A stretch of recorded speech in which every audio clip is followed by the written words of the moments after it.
3.5 मुहूर्तांपैकी एक असणाऱ्या गुढीपाडव्याच्या मुहूर्तावर सांगली शहरासह जिल्ह्यात खरेदीसाठी झुंबड उडाली आहे। बाजारपेठेत कोट्यावधीची उलाढाल झाली। लग्न सराईच्या पार्श्वभूमीवर प्रामुख्याने सोने खरेदीसाठी सराफ पेठेसह विश्रामबाग परिसरात असणाऱ्या सोने चांदी दुकानात नागरिकांची गर्दी होती।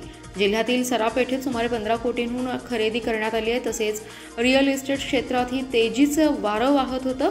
या क्षेत्रात देखील सुमारे 32 कोटींची उलाढाल झाल्याचा अंदाज आहे। यांसह वाहन, मोबाईल आणि इलेक्ट्रॉनिक्स वस्तू खरेदीसाठी गर्दी राहिली आहे। गुढीपाडव्याला हमखास सोने खरेदी करण्यात येतं। 3.5 मुहूर्तांपैकी एक असणाऱ्या गुढीपाडव्याच्या मुहूर्तावर सोने खरेदीस नागरिकांनी प्राधान्य दिले। एप्रिल ते जून या 3 महिन्यात तब्बल 29 विवाह मुहूर्त आहेत। मागील काही महिन्यांपासून सोने दराची लाखाकडे वाटचाल सुरू आहे, तर चांदी लाखाची मर्यादा केव्हाच ओलांडली आहे। भविष्यात दागिने खरेदीत बचत व्हावी या उद्देशाने वऱ्हाडी मंडळींनी सोने खरेदीसाठी गुढीपाडव्यास पसंती दिल्याचं दिसत होतं। सराफ पेठेत सकाळपासून सोनेप्रेमींची पावले वळली होती। लग्न सराई आणि गुंतवणूक अशा दोन्ही दृष्टिकोनातून नागरिकांनी सोने आणि चांदी खरेदी केली आहे। जिल्ह्यात देखील सराफ पेठेत चित्र चांगलं आहे। राज्य सरकारने शेतकऱ्यांची कर्जमाफी नाकारल्याच्या निषेधार्थ सांगलीत स्वाभिमानी शेतकरी संघटनेच्या वतीने काळी गुढी उभारून निषेध करण्यात आला। यावेळी मुख्यमंत्री देवेंद्र फडणवीस, उपमुख्यमंत्री अजित पवार व एकनाथ शिंदे यांच्या निषेधाच्या घोषणा देण्यात आल्या। विधानसभा निवडणुकीपूर्वी शेतकऱ्यांची कर्जमाफी करण्याचं आश्वासन महायुतीने दिलं होतं। त्यांच्या जाहीरनाम्यात ही तशी घोषणा केली होती। त्यामुळेच इच्छा नसतानाही राज्यातील शेतकऱ्यांनी भरभरून मते दिली। मात्र सत्तेवर आल्यावर कर्जमाफीची घोषणाच विसरून गेले। नुकत्याच झालेल्या उन्हाळी अधिवेशनात उपमुख्यमंत्री तथा अर्थमंत्री अजित पवार यांनी जाहीरच करून टाकलं, शेतकऱ्यांची कर्जमाफी शक्य नाही, सर्वांनी कर्जे भरावीत, म्हणजेच ही शेतकऱ्यांची शुद्ध फसवणूक आहे। तसेच महिलांनाही 2100 रुपये देणार म्हणून घोषित केलं। आता 1500 रुपयेही काढून घेण्याची भाषा सुरू आहे। या फसव्या सरकारच्या निषेधार्थ काळी गुढी उभारून निषेध केलाय। त्यांच्या नावाने निषेधाच्या घोषणा दिल्या। यापुढे कर्जमाफीसाठी रस्त्यावरची लढाई लढू असा इशाराही त्यांनी दिलाय। यावेळी खराडे यांच्यासह भरत चौगुले, प्रकाश मिरजकर, अजित हळिंगळे, तानाजी चव्हाण, संजय वेले, संदीप राजोबा, सर्जेराव पवार, बाबासाहेब संदे, आप्पासाहेब पाटील, बाबासाहेब पाचोरे, शशिकांत पाटील, विजयकुमार पाटील, सुरेश पाचीबारे आदींसह शेतकरी उपस्थित होते।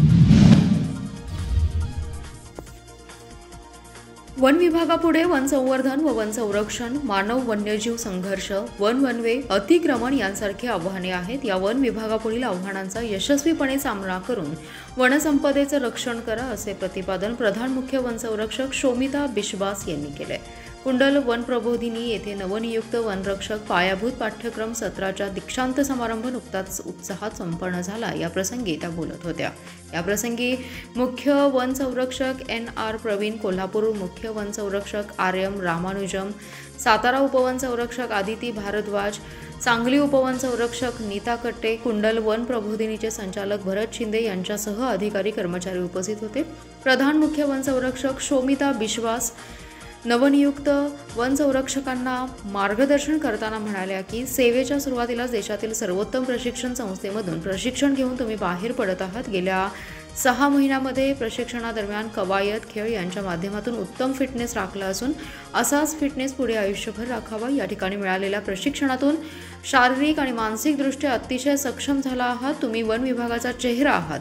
जनतेशी सौहार्दपूर्ण संबंध ठेवून वन संरक्षण कामी त्यांचे सहकार्य घेऊन वनांचे, वन्यजीवांचे, नैसर्गिक साधन संपत्तीचे रक्षण करा, त्यामध्ये वृद्धी करा। वन सेवेमध्ये महिलाही अतिशय उत्तम भूमिका बजावू शकतात, असं सांगून त्यांनी प्रशिक्षणार्थींना शुभेच्छा दिल्या। या प्रशिक्षण सत्रामध्ये नागपूर, धुळे, संभाजीनगर या वन वृत्तातील 45 महिला व 86 पुरुष अशा 131 प्रशिक्षणार्थींनी प्रशिक्षण घेतले।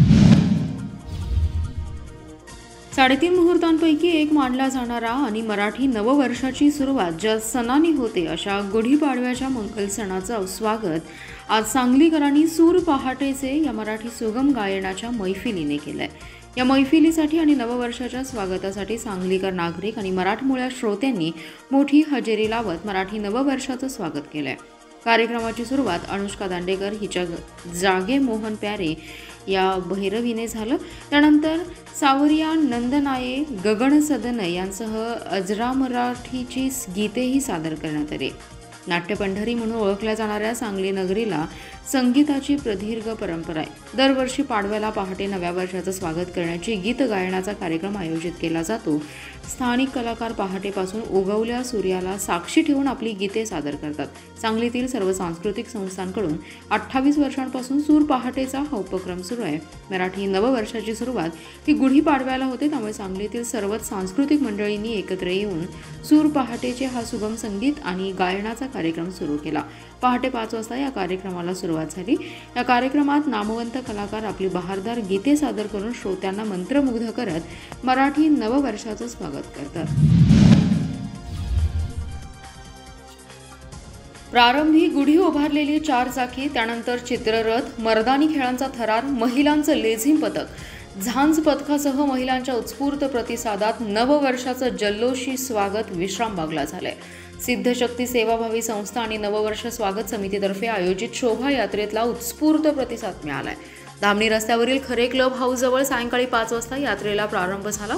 यावेळी सांगलीचे आमदार सुधीर गाडगीळ यांच्या हस्ते प्रारंभ झाला। यावेळी जिल्हा सरकारी वकील प्रमोद भोकरे, राष्ट्रीय स्वयंसेवक संघाचे सुधीर चापोरकर, सिद्धशक्त सेवाभावी संस्थेचे अध्यक्ष गोरक्षनाथ इनामदार, नववर्ष स्वागत समितीचे अध्यक्ष संजय निल्लावार, शशिकांत कोपर्डे यांच्यासह प्रमुख पदाधिकाऱ्यांचा समावेश होता। समाजात सकारात्मक बदल, पर्यावरण रक्षण, उज्ज्वल भविष्याचा संदेश देण्यासाठी ही शोभायात्रा प्रतिवर्षीप्रमाणे काढली जाते। यंदाच्या शोभायात्रेत महिलांचा उत्स्फूर्त प्रतिसाद असून आलाय।